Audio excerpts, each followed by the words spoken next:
परमेश्वर का नियम .org। परिशिष्ट 3। सीतीत, झालर, डोरियां, किनारों के धागे, आज्ञाओं को याद रखने की आज्ञा। 40 वर्षों के रेगिस्तानी भ्रमण के दौरान ईश्वर ने मूसा के माध्यम से इस्राएल के बच्चों, चाहे वे मूल इस्राएली हों या जाति के लोग, को ये निर्देश दिया कि वे अपने वस्त्रों के किनारों पर जित्सित, जिसका अर्थ है धागे, किनारों की झालर या फ्रिंज बनाएं और उन जित्सित में एक नीला धागा अवश्य शामिल करें। ये भौतिक प्रतीक के अनुयायियों को उनकी पहचान और उनकी आज्ञाओं के प्रति उनकी प्रतिबद्धता की निरंतर याद दिलाया गया है। नीले धागे का महत्व। जित्सित में नीला धागा शामिल करने का निर्देश, जो अक्सर स्वर्ग और दिव्यता से जुड़ा रंग है, इस स्मरण के पवित्र और महत्वपूर्ण उद्देश्य को रेखांकित करता है। यह आज्ञा ये स्पष्ट करती है कि इसे पीढ़ी दर पीढ़ी पालन किया जाना चाहिए, जिसका अर्थ है कि यह किसी विशिष्ट समय अवधि तक सीमित नहीं है, बल्कि इसे सतत रूप से पालन करने का आदेश दिया गया है। यहोवा ने मूसा से कहा, इस्राएलियों से कहो कि वे अपनी पीढ़ियों के लिए अपने वस्त्रों के किनारों पर झालर बनाएं और हर झालर में नीला धागा लगाएं। ये झालर तुम्हारे लिए एक निशानी होंगी, ताकि जब तुम उन्हें देखो तो यहोवा की सब आज्ञाओं को याद करो और उनका पालन करो, और अपने मन और आंखों की वासनाओं के पीछे चलकर व्यभिचार न करो। तब तुम मेरी सब आज्ञाओं का पालन करोगे और अपने ईश्वर के प्रति पवित्र रहोगे। गिनती 15:37-40। जित्सित मात्र एक सजावटी वस्तु नहीं है, यह ईश्वर के लोगों को आज्ञाकारिता की ओर ले जाने का एक पवित्र साधन है। इसका उद्देश्य स्पष्ट है, विश्वासियों को अपनी इच्छाओं के पीछे चलने से रोकना और उन्हें ईश्वर के सामने पवित्र जीवन जीने की ओर प्रेरित करना। जित्सित पहनकर ईश्वर के अनुयायी उनकी आज्ञाओं के प्रति अपनी प्रतिबद्धता प्रदर्शित करते हैं और अपने साथ उनकी वाचा को प्रतिदिन याद करते हैं। केवल पुरुषों के लिए या सभी के लिए?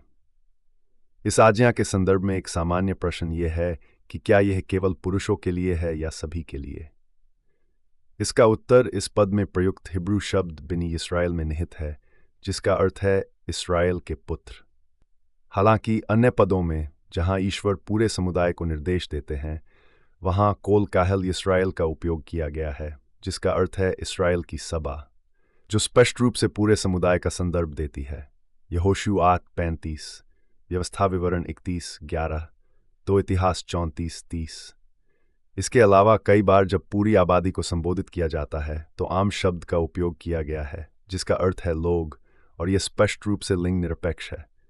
उदाहरण के लिए, जब ईश्वर ने 10 आज्ञाएं दी, तब मूसा लोगों के पास नीचे गया और उन्हें बताया। निर्गमन 19। हिब्रू में जित्सित की आज्ञा के लिए चुने गए शब्द ये संकेत देते हैं कि ये विशेष रूप से पुत्रों, पुरुषों को संबोधित थी। आज कुछ आधुनिक यहूदी महिलाएं और मसीही जाति की महिलाएं अपने वस्त्रों को जित्सित से सजाना पसंद करती हैं। हालांकि इस बात का कोई संकेत नहीं है कि यह आज्ञा दोनों लिंगों के लिए लागू करने का इरादा रखती थी। जित्सित कैसे पहने? जित्सित को वस्त्रों से जोड़ना चाहिए, 2 सामने और 2 पीछे, सिवाय स्नान के समय स्वाभाविक रूप से। कुछ लोग सोते समय जित्सित पहनना वैकल्पिक मानते हैं। जो लोग सोते समय इसे नहीं पहनते, वे तर्क देते हैं कि जित्सित का उद्देश्य एक दृश्य अनुस्मारक है जो नींद के दौरान प्रभावी नहीं होता। जित्सित का उच्चारण जिजीत है और इसके बहुवचन रूप जित्सितोत या केवल जित्सित्स हैं। धागों का रंग। ये जानना महत्वपूर्ण है कि शास्त्र में नीले या बैंगनी रंग की सटीक छाया के लिए कोई निर्दिष्ट निर्देश नहीं है।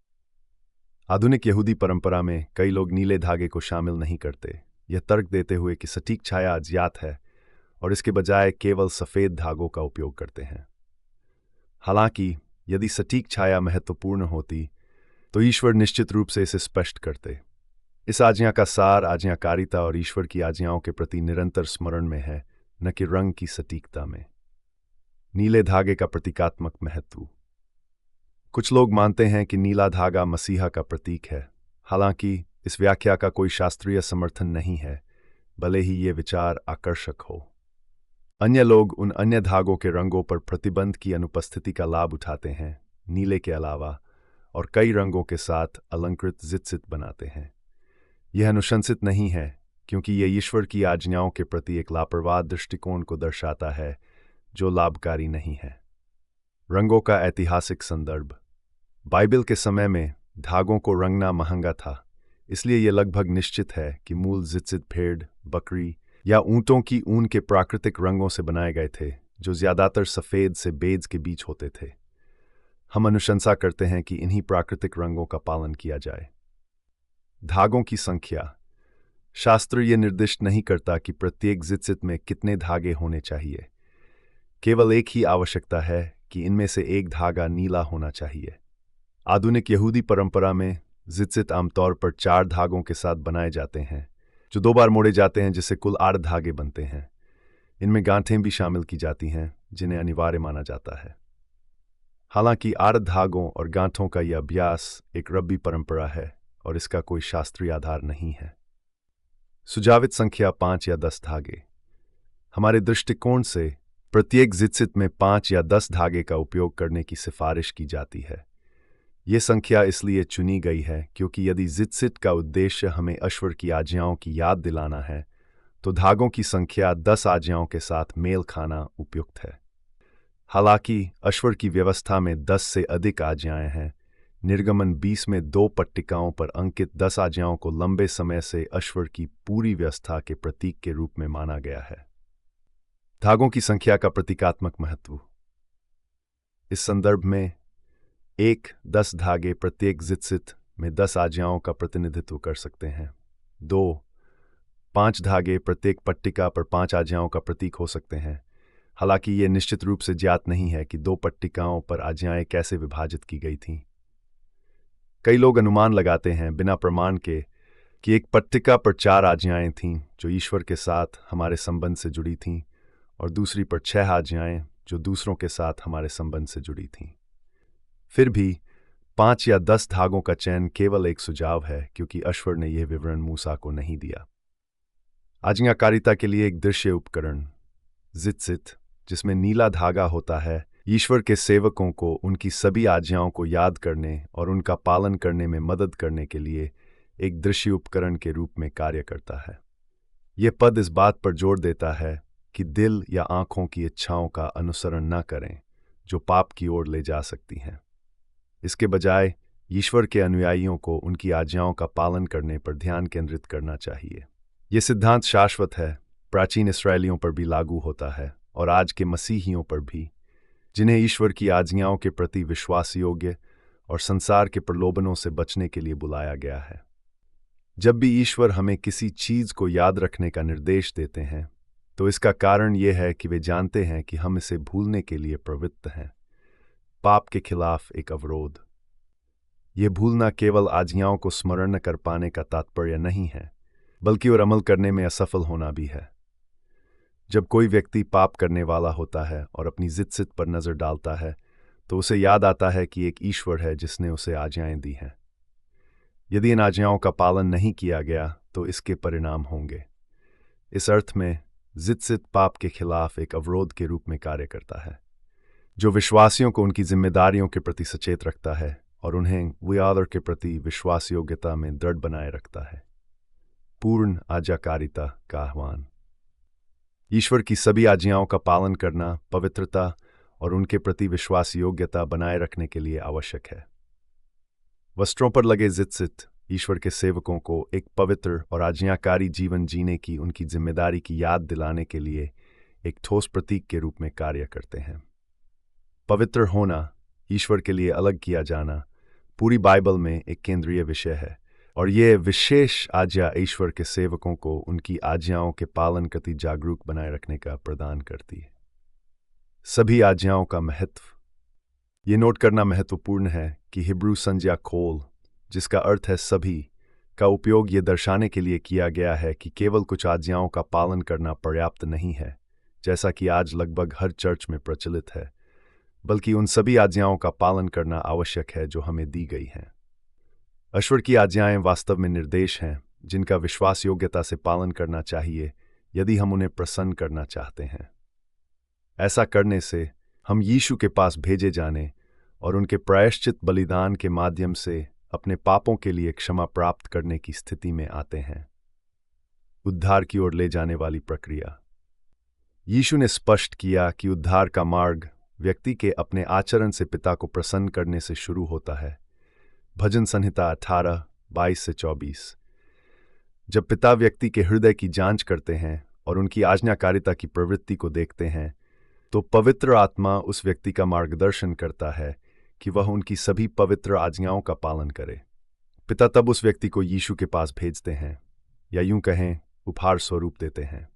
कोई भी मेरे पास नहीं आ सकता जब तक कि पिता जिसने मुझे भेजा है उसे खींच न ले, और मैं उसे अंतिम दिन पुनर्जीवित करूंगा। यूहन्ना 6:44। और ये उसी की इच्छा है जिसने मुझे भेजा है, कि मैं उन सभी को खोने न दूं जिन्हें उसने मुझे दिया है, बल्कि उन्हें अंतिम दिन पुनर्जीवित करूं। यूहन्ना 6:29।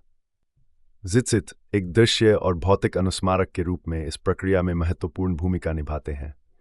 वे ईश्वर के सेवकों को आज्ञाकारिता और पवित्रता में स्थिर रहने में दैनिक सहायता प्रदान करते हैं। उनकी सभी आज्ञाओं के प्रति निरंतर जागरूकता वैकल्पिक नहीं है, बल्कि ईश्वर को समर्पित जीवन और उनकी इच्छा के अनुसार चलने का एक मौलिक पहलू है। यीशु और जित्सित। अपने जीवन में यीशु मसीह ने ईश्वर की आज्ञाओं को पूरा करने के महत्व को दिखाया, जिसमें उनके वस्त्रों पर जित्सित पहनना शामिल था। जब हम मूल ग्रीक शब्द क्रास्पिडन पढ़ते हैं, जिसका अर्थ है जित्सित, धागे, फ्रिंज, झालर, तो यह स्पष्ट हो जाता है कि यही वह वस्तु थी जिसे 12 वर्षों से रक्तस्राव से पीड़ित महिला ने छुआ और चंगाई प्राप्त की। तब एक महिला जो 12 वर्षों से रक्तस्राव से पीड़ित थी, पीछे से यीशु के पास आई और उनके वस्त्रों के जित्सित को छुआ। मत्ती 9:20। इसी प्रकार मरकुस के सुसमाचार में हम देखते हैं कि कई लोग यीशु के जित्सित को छूने का प्रयास करते थे, ये पहचानते हुए कि वे ईश्वर की शक्तिशाली आज्ञाओं का प्रतीक हैं, जो आशीर्वाद और चंगाई लाती हैं। जहां भी वह गए, गांवों, कस्बों या देहात में, उन्होंने बीमारों को बाजारों में रखा। वे उनसे ये विनती करते थे कि उन्हें उनके वस्त्रों के जित्सित को भी छूने दिया जाए, और जो कोई उन्हें छूता था वह चंगा हो जाता था। मरकुस 6:56। यीशु के जीवन में जित्सित का महत्व। ये घटनाएं ये उजागर करती कि यीशु ने व्यवस्था में से दिए गए जित्सित पहनने की आज्ञा का निष्ठापूर्वक पालन किया। जित्सित केवल सजावटी तत्व नहीं थे, वे ईश्वर की आज्ञाओं के गहरे प्रतीक थे, जिन्हें यीशु ने अपने जीवन में जिया और कायम रखा। लोगों द्वारा जित्सित को दिव्य शक्ति के संपर्क में पहचानना यह दर्शाता है कि ईश्वर की व्यवस्था के प्रति आज्ञाकारिता आशीर्वाद और चमत्कार लाने में महत्वपूर्ण भूमिका निभाती है। यीशु की इस आज्ञा के प्रति निष्ठा ईश्वर की व्यवस्था के प्रति उनके पूर्ण समर्पण को दर्शाती है, और उनके अनुयायियों के लिए एक शक्तिशाली उदाहरण प्रस्तुत करती है कि उन्हें भी ऐसा करना चाहिए। यह केवल जित्सित तक सीमित नहीं, बल्कि पिता की सभी आज्ञाओं पर लागू होता है, जैसे सप्त, खतना, बाल और दाढ़ी और अशुद्ध मांस। यह श्रृंखला और ईश्वर की व्यवस्था पर कई अन्य अध्ययन इस वेबसाइट पर पाए जा सकते हैं। परमेश्वर का नियम.org